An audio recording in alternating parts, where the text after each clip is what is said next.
Hello friends, welcome to SSC coaching centre. दोस्तों, आज के वीडियो में हम बहुत ही अच्छे प्रश्नों की बात करेंगे। लाभ हानि के अंकित मूल्य पे जो प्रश्न पूछे जाते हैं उनकी बात करेंगे, तो पूरा वीडियो देखिएगा। चलिए स्टार्ट करते हैं। पहला सवाल है, एक दुकानदार एक वस्तु के अंकित मूल्य पर 16.2/3% की छूट देने के बाद भी 40% का लाभ अर्जित करता है। इतनी छूट देने के बाद भी इतना लाभ उसको हो रहा है। यदि वस्तु का क्रय मूल्य 8,000 रुपये है तो इसका अंकित मूल्य वस्तु के क्रय मूल्य से कितने रुपए अधिक है। ठीक है, चलिए हमें सबसे पहले जो वैल्यू दी गई है ना, इसको सरल करेंगे। 3 का मल्टीप्लाई 16 से करेंगे तो 48 में 2 जोड़ेंगे 50/3। ठीक है, इसको सरल करेंगे। ये कितना हो जाएगा, 50 के बटे में 3 और प्रतिशत का मतलब बटे में 100 होता है। ठीक है, तो ये 50/100 का पे 3 से करेंगे तो 300 हो जाएगा। 50 से कम 50, 50 से 6 बार में 1/6। इसकी फ्रैक्शन वैल्यू कितनी हो गई, 1/6। ठीक है, और ये 40% है। 40% की फ्रैक्शन वैल्यू कितनी होती है, 2/5। आप ऐसे ही सरल कर सकते हैं। चलिए, अब हमारे पास ये छूट है ना, ये छूट है। जब छूट होती है ना तो नीचे में से ऊपर को घटा के लिखते हैं। ठीक है, और जब वृद्धि होती है, लाभ होता है, तो नीचे में ऊपर जोड़ के लिखते हैं। चलिए, हमें क्या करना है, क्रय मूल्य पता करना है। ठीक है, चलिए, क्रय मूल्य कॉस्ट प्राइस इनटू क्रय मूल्य कॉस्ट प्राइस इनटू 6 में 1 जोड़ेंगे तो कितना हो जाएगा भैया, 7/5। हमने ये क्या जोड़ा है, 40% का लाभ अर्जित कर रहा है वो क्रय मूल्य पर। याद रखना, क्रय मूल्य पर 40% का लाभ, जो फायदा होता है ना वो हमेशा क्रय मूल्य पर होता है। ठीक है, तो चलिए, ये मेरे पास 40% का लाभ अर्जित कर रहा था ना, तो 2/5 थी वैल्यू। तो जब लाभ अर्जित करेगा तो नीचे वाली वैल्यू में ऊपर वाली जोड़ देंगे, तो 5 में 2 जोड़ देंगे, 7/5 बराबर। अब ये दूसरी जो वैल्यू है अंकित मूल्य पर है। अंकित मूल्य मतलब मार्क प्राइस पर है ना। मार्क प्राइस का है, मार्क प्राइस पर है। कितनी, इतने को हमने जब सरल किया तो इतना निकल के आया। अब ये छूट है तो नीचे में ऊपर घटा के लिखेंगे। 6 में से 1 घटा देंगे तो 5 बटे में कितना भैया, 6 है। चलिए, अब इसको सरल करिए। कॉस्ट प्राइस, ये मार्क प्राइस को इधर लेके आऊंगा तो कॉस्ट प्राइस के बटे में मार्क प्राइस हो जाएगा, मार्क प्राइस हो जाएगा बराबर। अब देखिएगा, ये आपका 5/6 है, 5 के बटे में 6। जब इस वाली संख्या को बराबर के इधर ले जाऊंगा, संख्या पलट जाएगी, यानी कि 5 ऊपर हो जाएगा, 7 नीचे।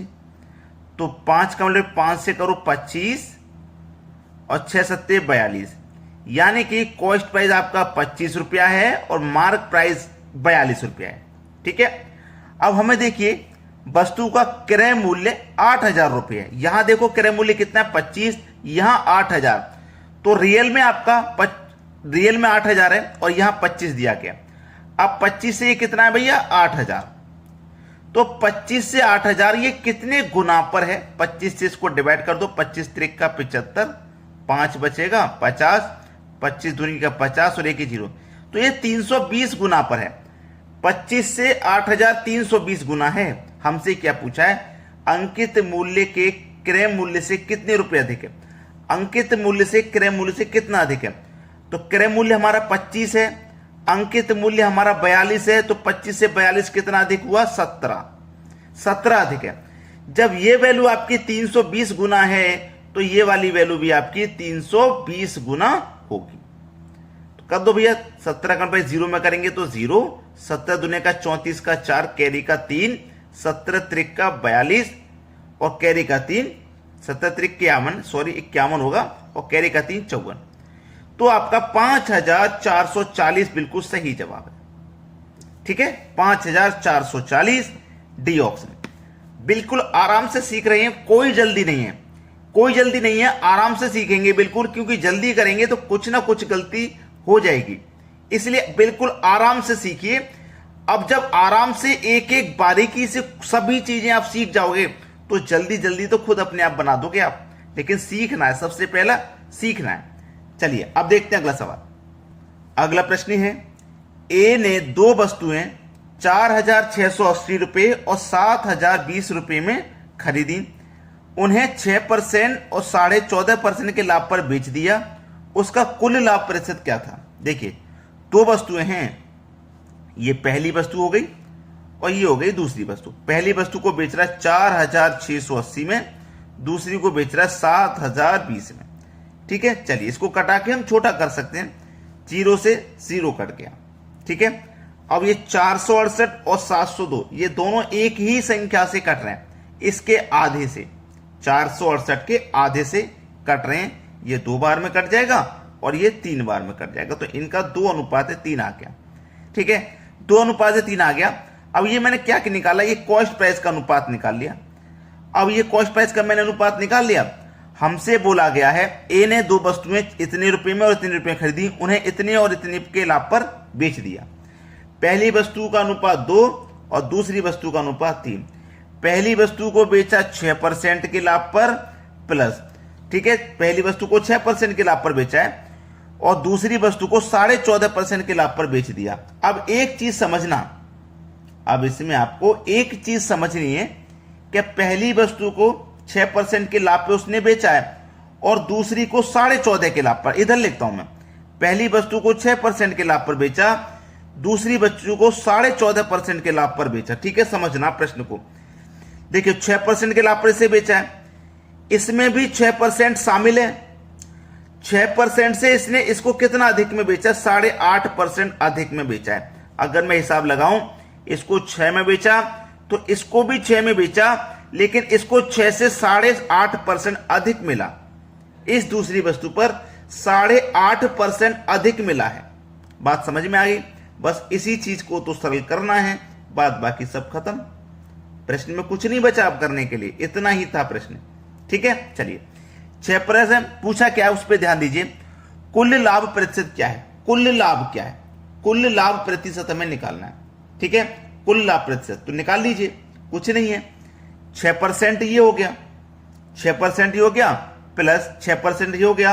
अब हमें कुल लाभ परसेंट हो रहा है, तो जो भी कुल लाभ परसेंट निकलेगा अनुपात के योग पर निकलेगा।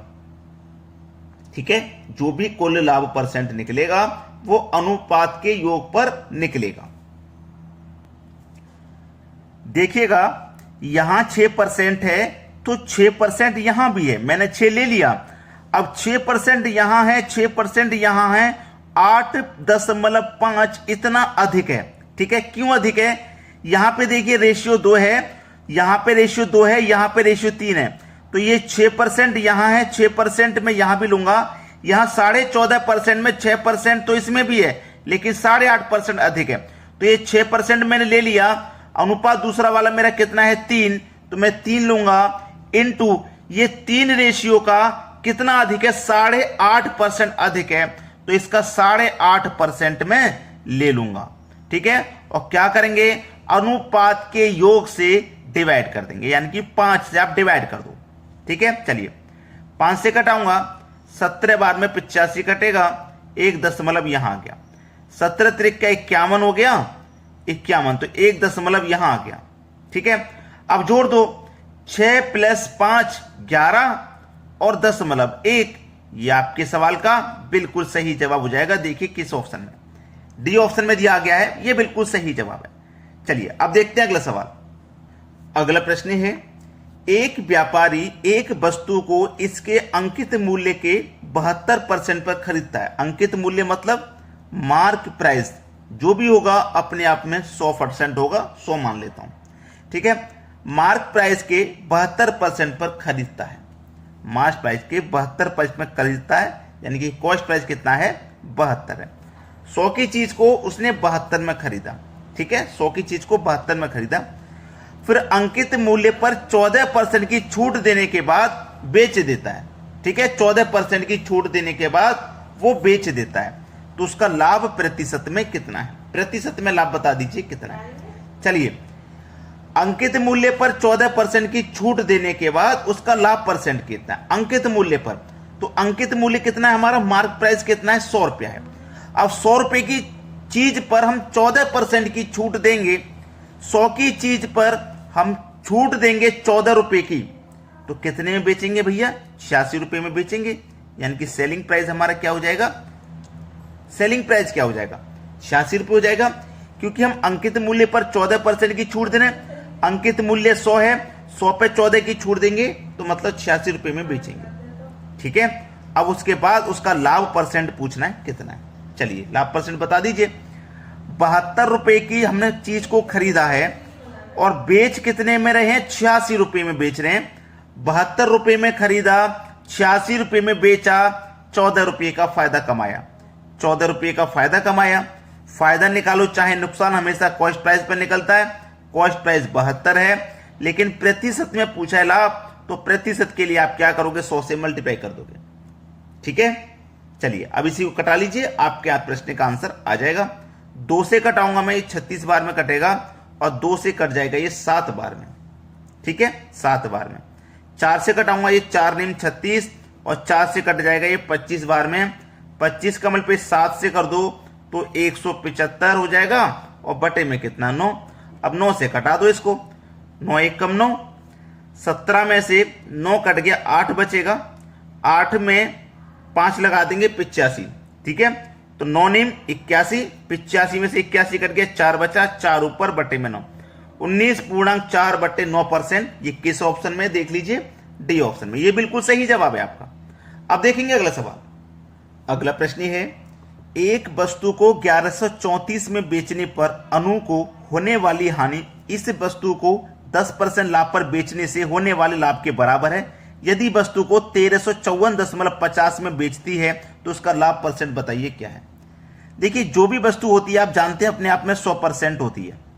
अब 100% की चीज पर वो क्या कर रहे हैं, 10% के लाभ पर बेचने से होने वाले लाभ के बराबर है। यानी कि सबसे पहली बात यह है कि एक वस्तु को उसने 1134 में बेचने पर अनु को होने वाली हानि, पहले तो हानि हो रही है 1134 में बेचने पर, अब कितने की हानि हो रही है ये नहीं पताया, लेकिन आगे पता लग जाएगा।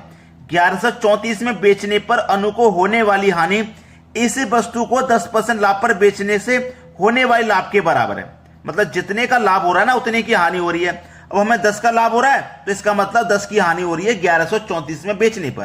तो 100 की चीज पर हमें 10 की हानि हो रही है, 10% की हानि हो रही है, तो इसका मतलब 100 की चीज पर 10 की हानि हो रही है, हम 90 रुपए में उसे बेच रहे हैं। यानी कि परसेंट में उसकी वैल्यू कितनी है, 90%, और बेच कितने में रहे हम उसको 1134 में बेच रहे हैं। क्लियर है, बात समझ में आ गई। क्योंकि 10 का लाभ हो रहा है और लाभ और हानि बराबर है। जब 10 का लाभ है तो हानि भी बराबर होगी, 10 की होगी।